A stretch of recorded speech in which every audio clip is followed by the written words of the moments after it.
Hello everybody and welcome to CFC Fan TV. I'm joined by Charlie, the Hurricane Skillen. How are you, babes? Very well. Decent, or Charles as I call him. This is Backpage Blues. I'm sure you're all happy to see it this week. Let's get going. West Ham. Me and Charlie saw each other there. Really decent game actually. Great fans. It was. I thought it was an absolutely blinding win. It was so important to win. Tottenham, Manchester City and Liverpool all had terrific results of the weekend.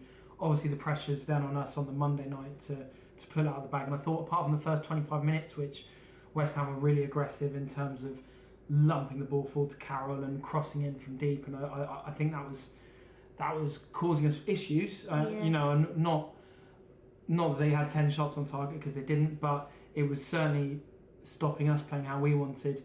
And then, you know, that first goal was one of the best goals we've scored all season. It was. I loved Hallard's goal. And do you know what I actually find brilliant as well is that even though we're still 10 points clear, the celebrations from the players, it's literally like we're a game away. We're only 3 points ahead. Yeah, well, me and Rory at the top were going absolutely mental as well. Yeah. We were right next to their fans. They weren't very happy. Why do you two get to go up top where you can see, and I have to be in row 6 or 4 or whatever it was? Because we're special. Yeah, I gave it a bit on my little vlog, like, I'm just going to sit wherever I want. Ended up being even closer to the goal, which wasn't that great. But no, it was a brilliant win, and have to say, guys, the fans were superb. Yeah, it's good fun. Yeah, watch the vlog if you haven't seen it. It's up now. Everyone bouncing. Yeah. Then they were like, Sophie, give us a song, and I was like, oh. But even so, okay. Sophie, give us a song. Bouncing a minute. Charlie's not going to bounce right now. Okay, moving on then. After that win, Conte's future. Now there's a little rumour going around, which I happen to think is a load of rubbish. Yeah, well, there was a lot of stuff over the past couple of weeks in Italy. It was on the front page of every Italian paper that, having done so well, Conte was going to actually go back to Italy and leave Chelsea. Inter Milan have got new owners. They're really, really rich, and that was the club that he was going to, apparently. Now, check this out with Chelsea. Chelsea are not concerned about this. I don't want anyone to be worried about this. The story kind of came about because Conte's family is still living in Italy at the minute, but it's because he wanted his daughter to finish studies. They're over here all the time. They were at the Swansea game, for example, and look, I fully expect Conte to be getting a new Chelsea contract at the end of the season, and bear in mind he's already got quite a few years left to run on this deal.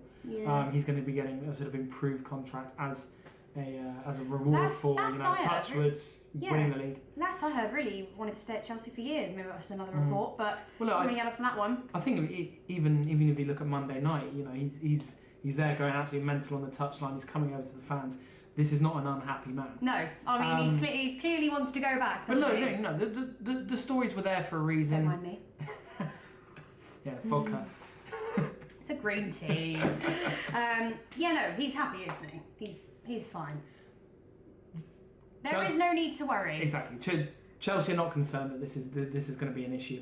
Obviously, we know that that's where his family is, and that's kind of where the story came about. But I really don't want anyone to worry. Nah. Conte will be Chelsea manager next season. I mean, in terms of his CV, he's done a blinding job. Well, no, we did a huge feature on Tuesday morning at the Mail after the West Ham game. Kind of don't really think that anyone's taken, I mean, possibly apart from Mourinho, and anyone's taking English football by such storm in their first season in the Premier League. The way, I mean, I'm one of the only Chelsea fans in the office, but everyone else is like, we actually quite like Conte, and that's a really strange thing for everyone to say about Chelsea manager, because he's sort of very polite in press conferences. Everyone loves to see him, celebrating with the fans. A nice aura about him, hasn't he? He has, just friendly. And the way that he's changed the tactics has just been revolutionary, and it's full credit to him. Yeah, definitely. Next up, then, the new stadium. Yeah, well, look, this has obviously been an issue for a couple of years. And the latest news is that the Mayor of London, Sadiq Khan, has approved it. He's approved the plan. So basically, it's done. Love the Mayor of London. Excellent. Yes. There's still stuff to be sorted out. We got planning permission approved at a meeting in January, and now this was kind of the final hurdle.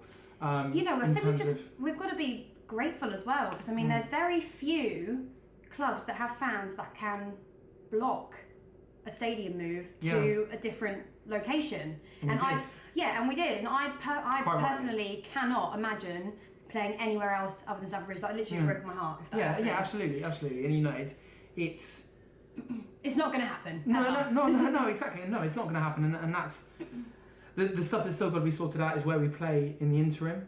Please, can it just be at Fulham's ground? Because I'm quite content right now. Do you know what I mean?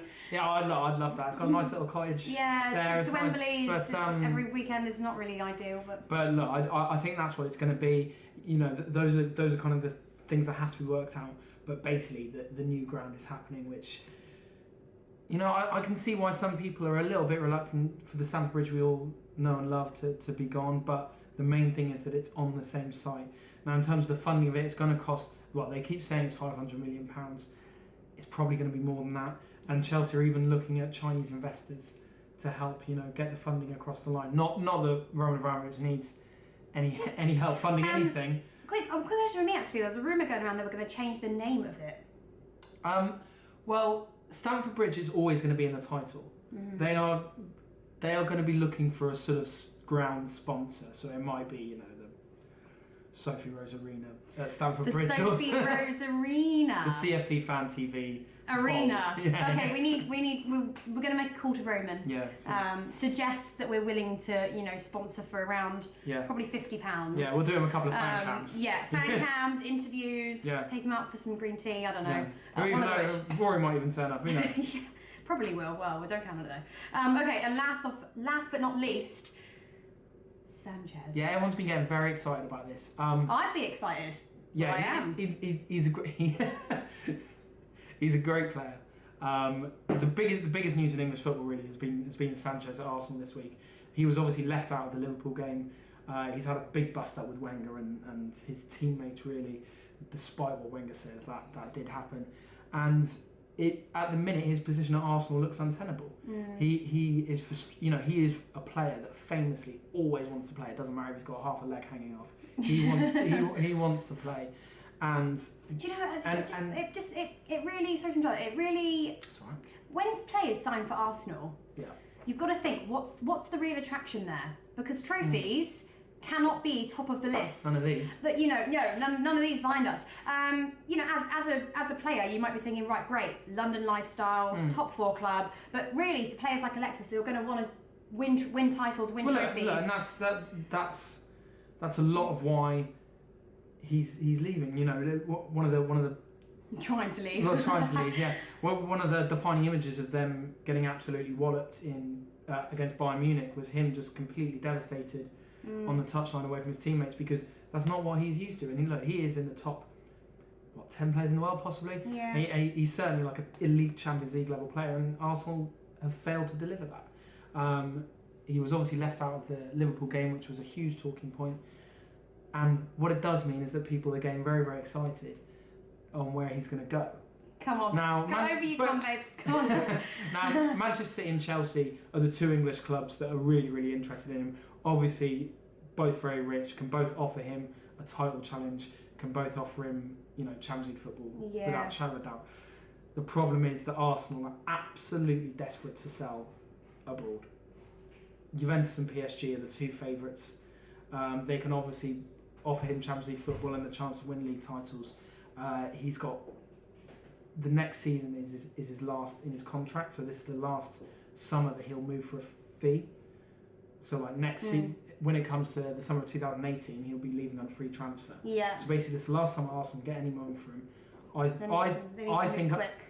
I think he'll leave Arsenal this summer, but they're absolutely adamant they won't sell to an English club. Let's see what happened with Van Persie, Nasri, all these guys, and they all won the Premier League straight after leaving Arsenal. It's not a good way to sell your player, is it really? Not at all. Fabregas. Oops.